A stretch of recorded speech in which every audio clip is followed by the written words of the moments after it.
Então, nós estamos hoje na segunda semana, nós estamos refletindo sobre essa nova série temática, e quando nós fazemos isso, nós temos um culto um pouco diferente do tradicional, mas a ideia é justamente nós refletirmos um pouco sobre alguns temas pontuais e interessantes e importantes na nossa vida no dia a dia. E por essa razão, diante do aspecto político, econômico de nosso país, nós nos propusemos a falar um pouco sobre a boa gestão da vida em termos de vacas magras, né? Porque nós estamos aí ouvindo boatos, ouvindo notícias que a situação econômica do país não está muito boa, a questão política, hoje nós tivemos uma manifestação em todo o Brasil todo, né? Por causa da questão governamental, e por isso nós pensamos que é importante, a partir da palavra de Deus, a partir de exemplos bíblicos, refletir um pouco sobre o que Deus pode estar nos falando sobre a gestação de nossas vidas, ou gestar de nossas vidas também hoje. Então, nós estamos conversando sobre esse tema, e semana passada nós então lemos a história do faraó, a história do faraó com José, e só para relembrar um pouco essa história, eu vou contar ela nas minhas próprias palavras.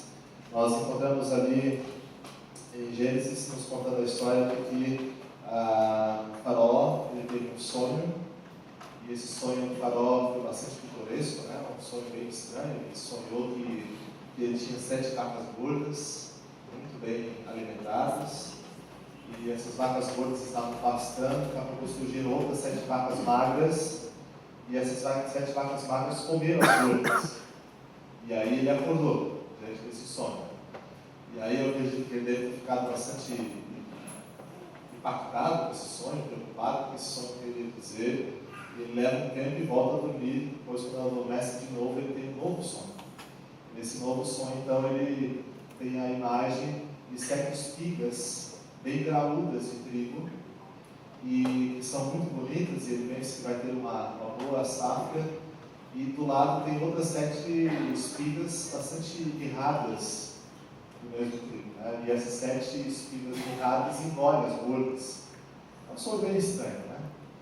E aí ele acorda, e ele fica perturbado com esse sonho. E diante desse sonho perturbador, ele chama todos os sábios, todos os conhecedores, todas as pessoas instruídas do Egito para uma reunião. E nessa reunião ele chega para as pessoas e diz: olha, esse foi um sonho. E digam o que esse sonho quer dizer, porque eu preciso de que alguma coisa está para acontecer, alguma coisa não está certa. E aqueles sábios, eles ficam sempre olhando, eles ficam pensando, mas o que nós vamos dizer? E eles não têm uma resposta, eles não conseguem dar nada para o faraó, e imagina o faraó já batendo o pé no chão, né? Impaciente, porque ele quer saber o que está para acontecer, o que o sonho significava, e nada acontecia. E daqui a pouco passa o copeiro, um cafezinho, de repente, né? Oferecendo para as pessoas, e ele percebe que tem todo esse tumulto ali dentro do palácio do Egito. E aí ele diz: olha, eu conheço um homem chamado José, ele é servo do guarda, do chefe da guarda, e quando nós estávamos presos, ele estava preso junto, ele nos revelou o que nosso sonho significava. E tudo que ele disse bateu. E aí o faraó, desesperado, ele manda chamar então José, que é o hebreu, que é o judeu, que é o povo de Deus. E esse José, ele vai até lá, uma tapeada, ele já diz: olha, o sonho quer dizer que o Egito vai passar por 10 anos de muita prosperidade, vai colher muito bem, vai ter um grande aumento no gado, vai estar tudo certo, vai tudo correr da melhor forma possível, mas depois haverá 7 anos de escassez. 7 anos de uma escassez bastante grave.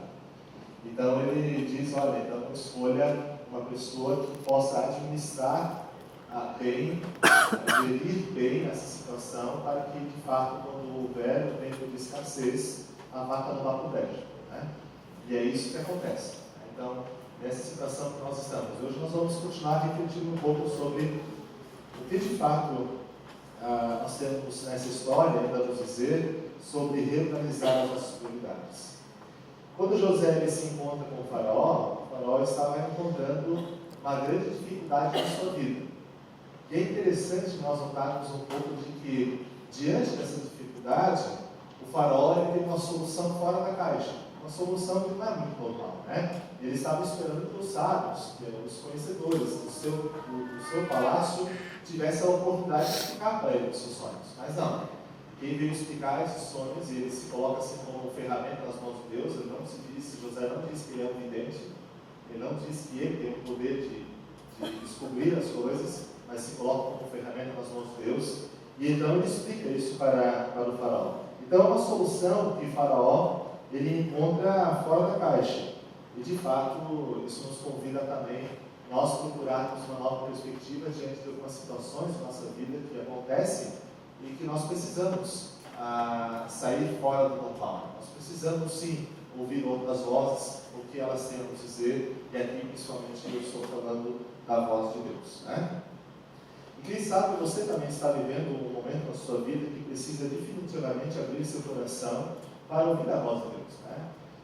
Muitas vezes nós passamos por situações que nos deixam para baixo, que nos atrapalham a vida, que de fato nos incomodam. Às vezes são relações familiares que estão desconstruídas, às vezes é questão de trabalho que nos deixa para baixo, às vezes é questão até mesmo de relacionamento entre marido e mulher, que não está bem, os negócios que não vão bem. E quando nós olhamos para esse Deus que deu sua vida em Cristo Jesus, nós podemos perceber justamente um Deus que se preocupa com as nossas vidas, né? Que se preocupa com as nossas dores, que se preocupa com os nossos problemas, e de fato, por meio da sua palavra, Ele tem muitas coisas a nos dizer, e que muitas vezes nós não queremos ouvir, porque nós acreditamos que aquilo que é bom para nós, nossos próprios caminhos, nós sabemos trilhar. E aí nós acabamos batendo no burro em queda de fato, né? E hoje, então, nós vamos refletir um pouco sobre o desafio de reorganizar as nossas prioridades, porque uma nova perspectiva traz para todos nós a necessidade de reorganizarmos as prioridades à luz dessa nova perspectiva. É interessante, vou pegar um exemplo bem rápido. Se nós formos olhar na faculdade, quando eu estava na faculdade, próximo slide, quando eu estava na faculdade em São Bento do Sul, lá nós tínhamos uns pés de plátano, não é? Os pés, sabe? E esse pé de plátano, quando chega o outono, ele começa a perder as suas folhas. E ele pega a sua folha, assim também diz a biologia, que ao perceber a chegada do inverno, as árvores elas fazem algumas opções. Elas abrem mão de suas flores e de suas folhas para reter toda a energia no caule. Elas reorganizam suas prioridades. Então, um exemplo da natureza que nós temos para a importância de nós também reorganizarmos em nossas vidas as prioridades, né? Porque para nós, então, seres humanos, é tão difícil, nós que somos inteligentes, termos essa mesma disposição. E às vezes situações emergenciais de reorganizar a nossa vida, a prioridade da luz da palavra de Deus. E se nós vamos olhar no livro de Eclesiastes, capítulo 3, versículo 1 e adiante, nós vamos ver que o autor, ele nos diz que para tudo há uma ocasião certa, há um tempo certo para cada propósito debaixo do céu. E essa poesia, ela continua dizendo que há tempo de gente persistir, há tempo da gente desistir, há tempo de abraçar, há tempo de se afastar, há tempo de trabalhar intensamente, mas também há tempo de a gente se dedicar mais a outras coisas, e tempo de cuidar, e tempo de ser cuidado, né? Então, ali nós encontramos palavras preciosas, poesias, que nos falam de fato que a nossa vida é cheia de tempos diferentes. E nós precisamos saber distinguir esses tempos para que nós possamos ter uma boa administração de nossas vidas. Interessante que a gente pode, então, viver de duas formas. A gente pode viver de forma superficial, dispersa. E o que me parece hoje é que a nossa vida, a nossa cultura, ela nos convida muito a isso. Algum tempo atrás eu estava lendo um livro, que não é da área de teologia, não é da área do evangelho, da área cristã, mas é um jornalista chamado Charles Berman. E o Charles Berman, ele é presidente da Federação Lacaniana Mundial. Ele é um francês. E ele disse que o nosso tempo hoje está muito virado, porque não existe mais uma base sólida em cima da qual o ser humano ele caminha. E ele disse que o homem ele está flutuando. Ele está meio perdido, porque ele não sabe mais como decidir as coisas. Justamente porque nós vivemos numa época de superficialidade, numa época de dispersão. E isso acontece porque, de fato, nós estamos correndo atrás do tempo. né? Nós corremos atrás da máquina. E nós vivemos tumultuados. Eu não sei se é assim, eu acredito que é assim na vida de vocês, mas a última semana que se passou, para mim, passou muito rápido. Muito rápido mesmo, né?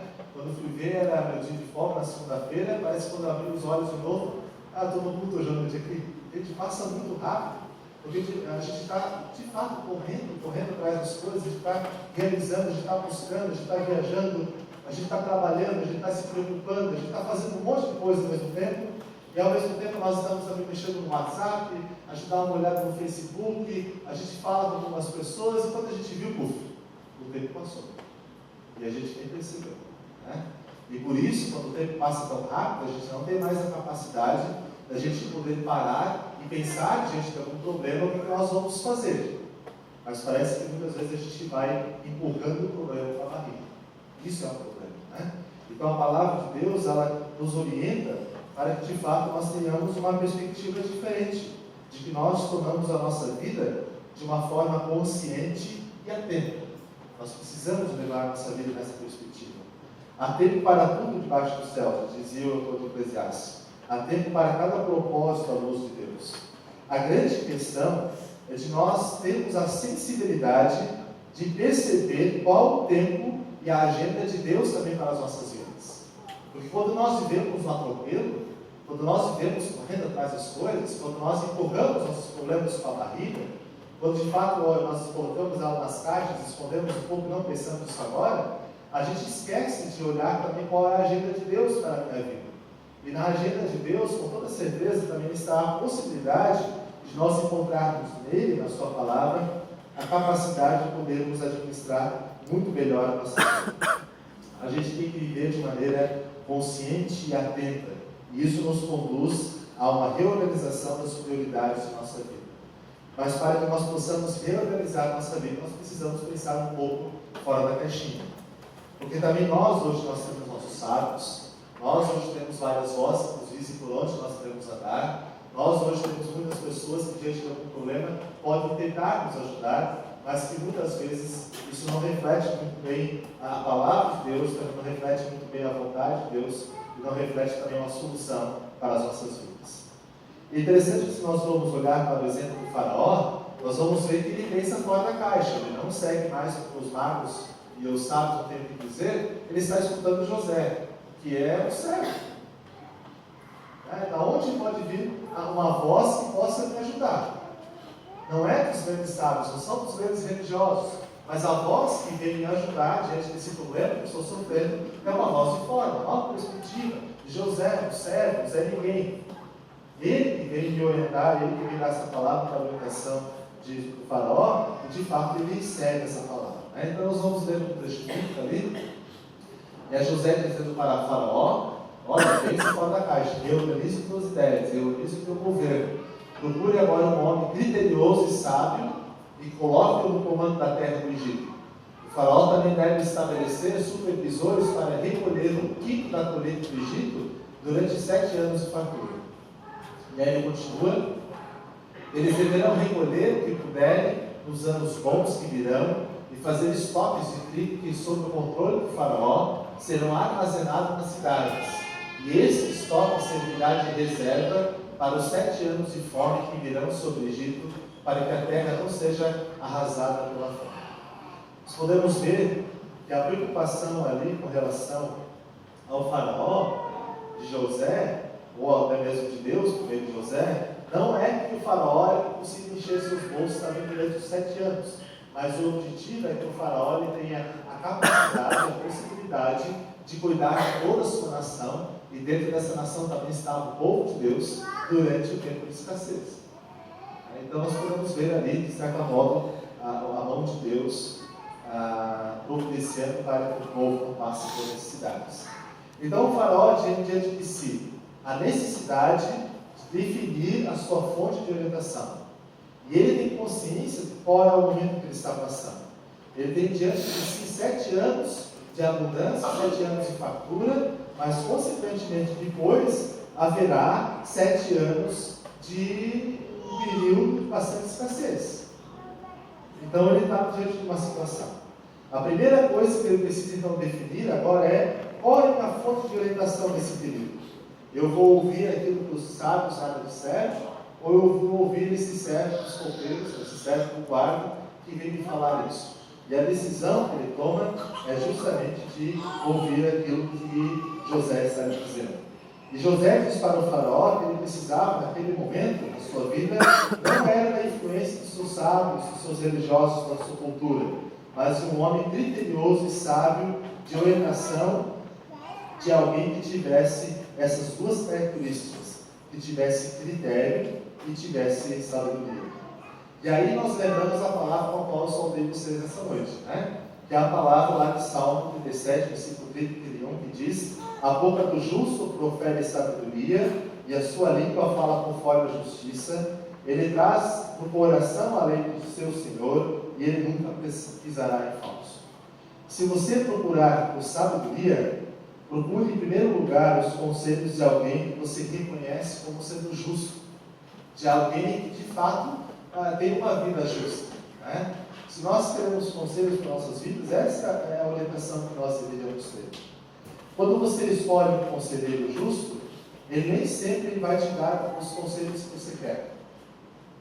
Nem sempre. Quando eu procuro alguém justo, ele pode me falar alguma coisa que seja cômoda. É muito melhor que uma pessoa apenas confie de que eu estou certo. Não é verdade? Mas se nós procurarmos uma pessoa justa e a encontrarmos, ela será capaz até mesmo de dizer as coisas que nós nem sempre queremos ouvir, porque simplesmente ele é justo. Só o justo tem coragem de falar o que deve ser feito.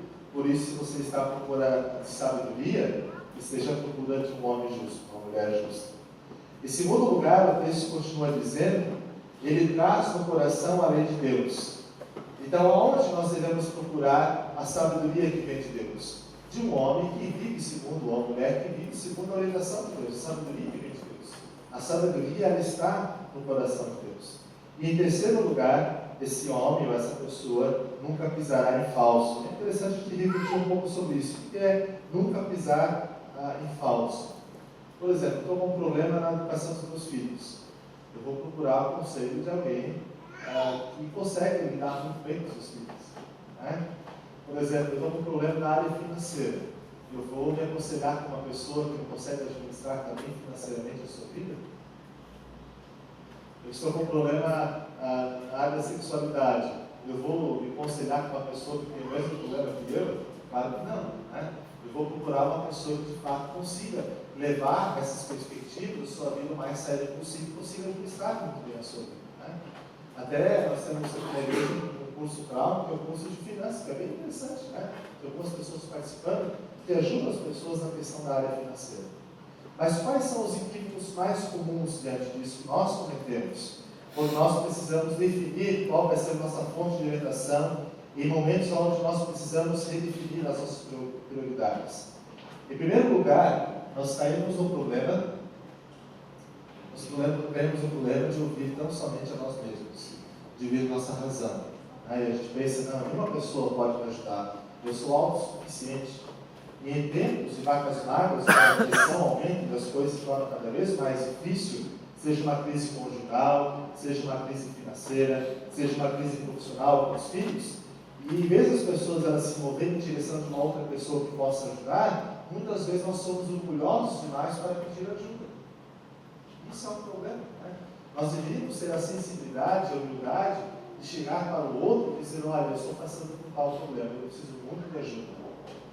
E a nossa cultura não nos deixa fazer isso, porque a nossa cultura, o nosso tempo nos ensina de que nós devemos ser top, que nós devemos ser de alta performance, nós devemos ser o homem top, a mulher top, o filho top, nós devemos lidar muito bem com as nossas coisas, e nós estamos numa luta. E nessa luta eu não posso me diminuir diante do outro. Essa é a nossa cultura. E por isso, cada vez mais, nós temos essa dificuldade de nos colocar diante de alguém e pedir para que Deus ou aquela pessoa possa vir nos ajudar. O segundo grande equívoco que nós cometemos é de procurar pessoas, como nós procuramos, que simplesmente dizem o que nós queremos ouvir. A gente vai lá só para confirmar, desencargo de consciência, né? Eu estou certo, não estou? Não, está certo, se fosse tu, faria a mesma coisa. Então está ótimo. Então eu vou lá, ouço a pessoa que concorda comigo e vou embora feliz da vida, mas os problemas eles continuam, né? Então são dois equívocos que muitas vezes nós cometemos. Em segundo lugar, o que o faraó ele faz, ele de fato escuta o conselho de José.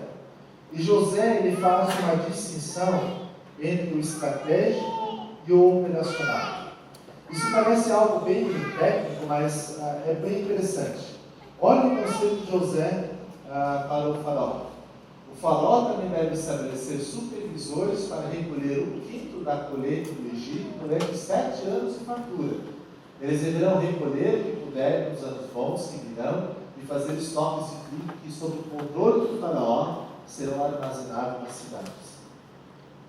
Então o faraó ele precisava continuar como líder da nação, ele era o chefe. E segundo os conselhos de José, o faraó ele não pode ir para o campo operacional, mas ele precisa ser líder. Uma nação, uma empresa, uma igreja, uma família em crise precisam sim de um líder. Olha a função do faraó. Ele deve, em primeiro lugar, estabelecer supervisores. Em segundo lugar, ele deve recolher um quinto da colheita. Em terceiro lugar, ele estabelece um tempo durante 7 anos.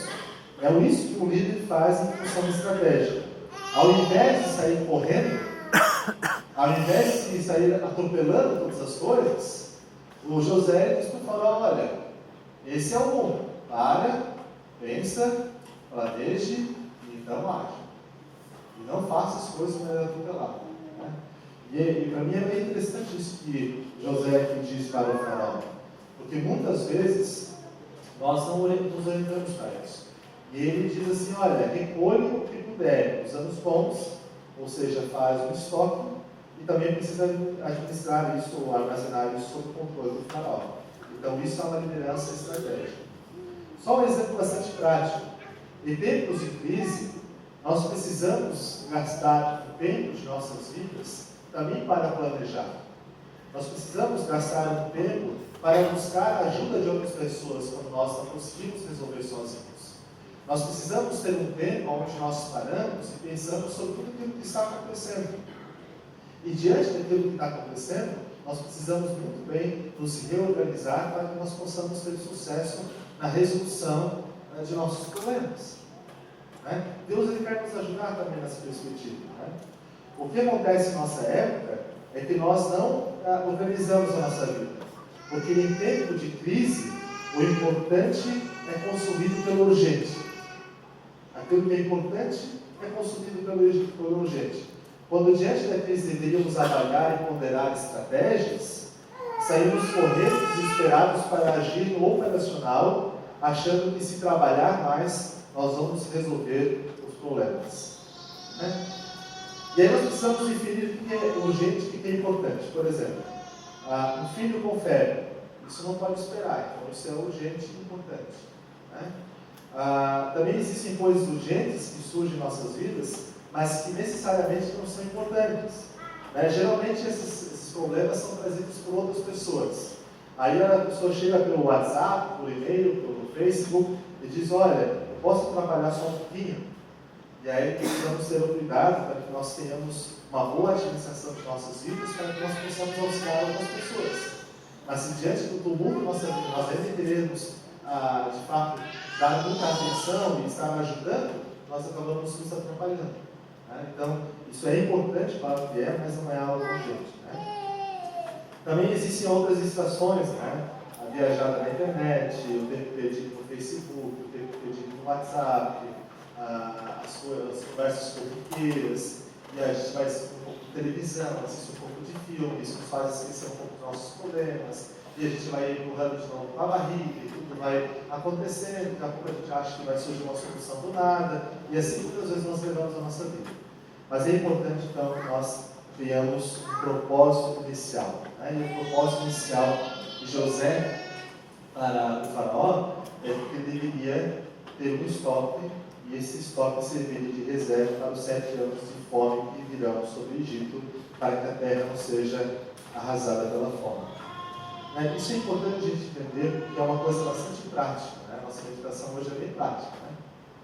Né? É importante a gente entender que muitas vezes nós encontramos pessoas que vão correndo, fazem as coisas, vão trabalhando e se esquecem do propósito de suas vidas, né? Eu já encontrei, por exemplo, pais que tiveram grandes dificuldades quando eram adolescentes, quando eram crianças, eram pessoas pobres, que não tinham muitos recursos, e esses pais conseguiram subir um pouquinho, conseguiram de repente estudar, e aí eles querem dar o seu melhor para os seus filhos, né? É o que todo pai deseja. Eu também quero dar o melhor para o filho, né?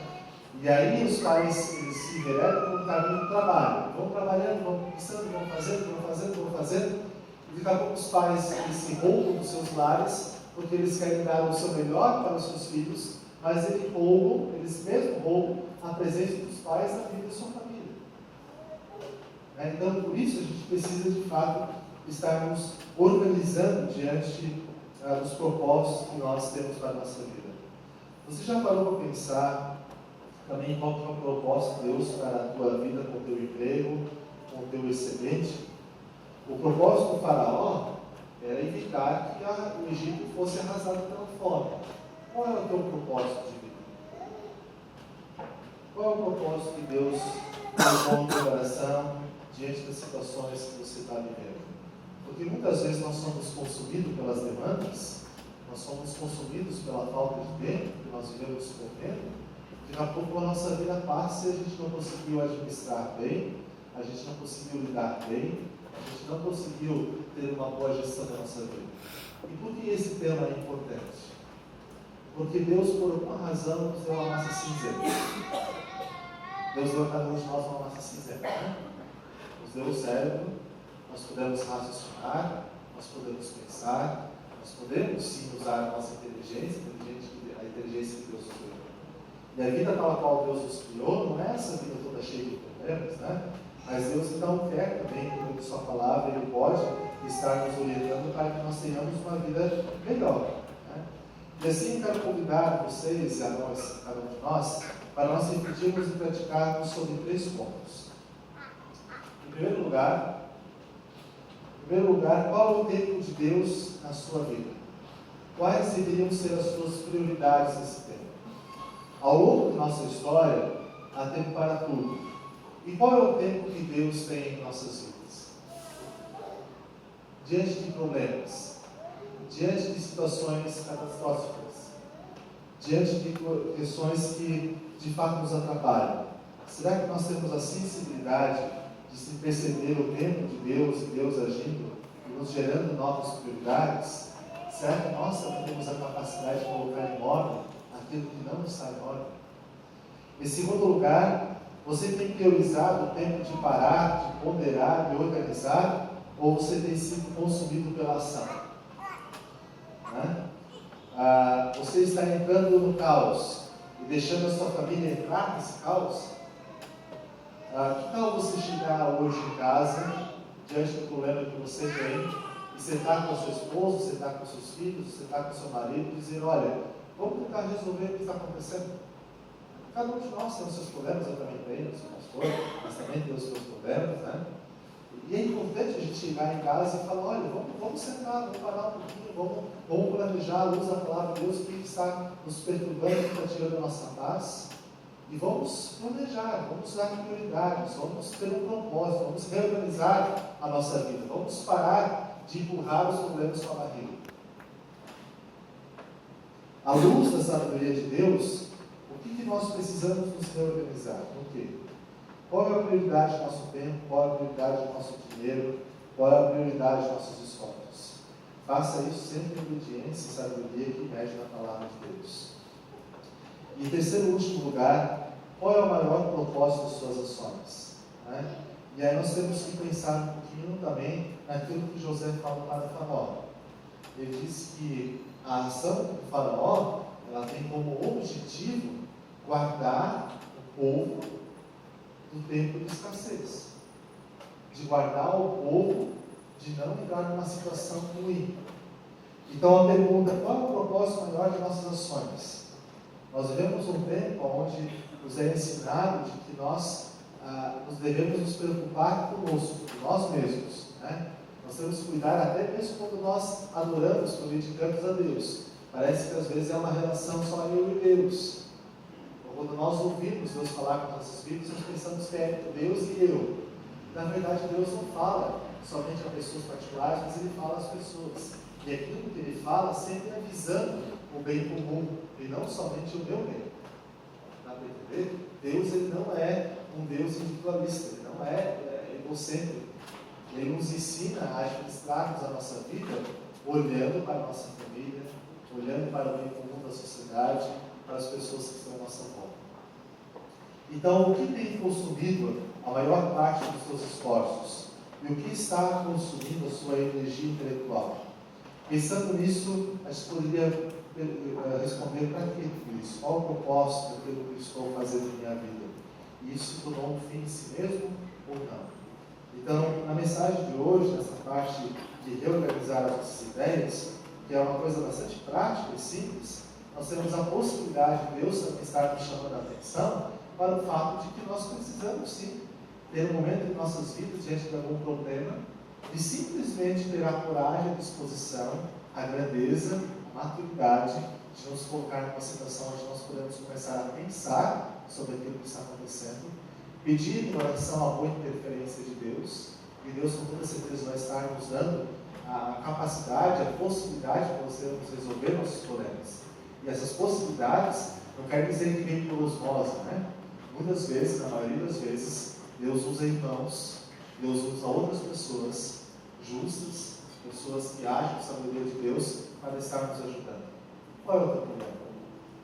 Por mais pequeno que ele seja, o mais grande que ele seja, Deus pode estar nos ajudando para que possamos reorganizar a nossa vida e podermos assim ter uma vida abençoada, como também Ele deseja para cada um de nós. Gostaria de convidá-los a nos colocarmos em pé. Também de nós baixarmos a cabeça, fecharmos os olhos. Nessa hora eu gostaria de convidar você a pensar sobre qual é o propósito da sua vida. Qual é o propósito da sua carreira, do seu trabalho? Qual é o propósito do seu dinheiro?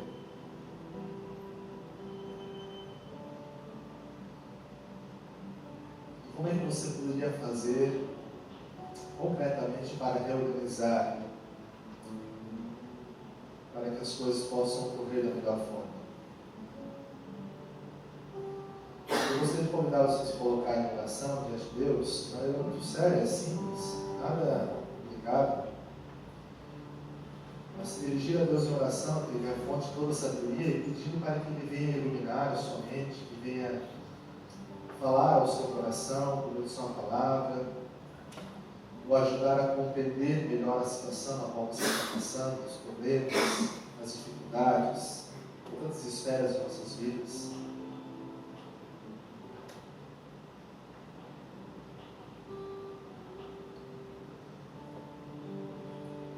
Pensando que muitas vezes nós temos dado muito pouco tempo para que Deus possa nos falar por meio de sua palavra, mas também por meio de irmãos, por meio da comunidade, por meio da igreja, Cristo.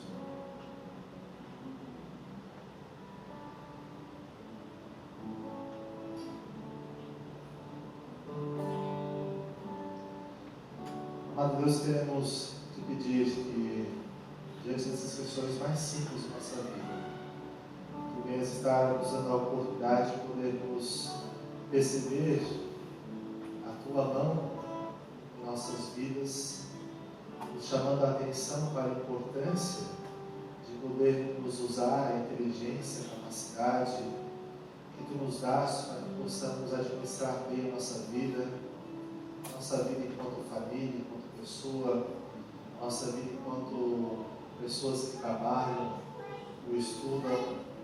Nós queremos também te pedir, Deus, que Tu venhas estar colocando em nossas vidas, em nosso caminho, pessoas, irmãos e irmãs na fé, que de alguma forma possam nos ajudar a dar um novo entendimento, nos dar a possibilidade de uma palavra que venha encher nossos corações de sentido, para que assim possamos caminhar diante de todas as dificuldades, reorganizando todas elas, colocando um propósito para a nossa vida, e saber lidar de uma maneira mais inteligente, de uma maneira mais justa com as questões do nosso dia.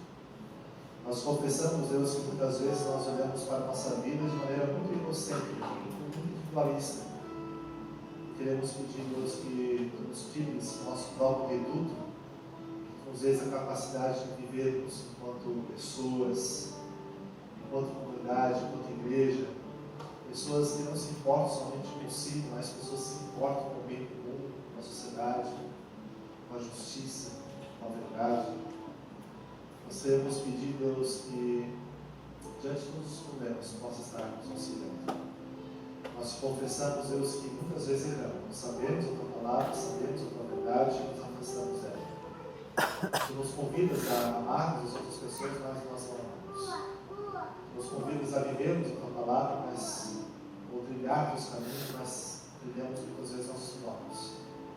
Queremos confessar, Deus, que temos pecado, sim, em pensamentos, em palavras, em ações, que trazem muitas vezes caos para as nossas vidas. É isso que a Tua ausência em nossas vidas traz caos. Nós queremos pedir, Deus, confessando os nossos pecados, que Tu venhas estar nos trazendo a possibilidade de ordem, a possibilidade de podermos resolver nossos problemas. Que Tu venhas estar nos auxiliando, Deus, para que nós possamos ser bons testemunhos da Tua palavra, tanto dentro de casa, como também na comunidade, mas também na esfera civil e na sociedade, que nos possa dar a possibilidade de podermos dar bons testemunhos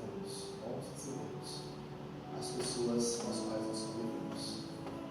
Entregamos nossas vidas, nossos corações diante de Ti e confiamos no Teu amor. Em Cristo Jesus. Amém. Nós podemos sentar.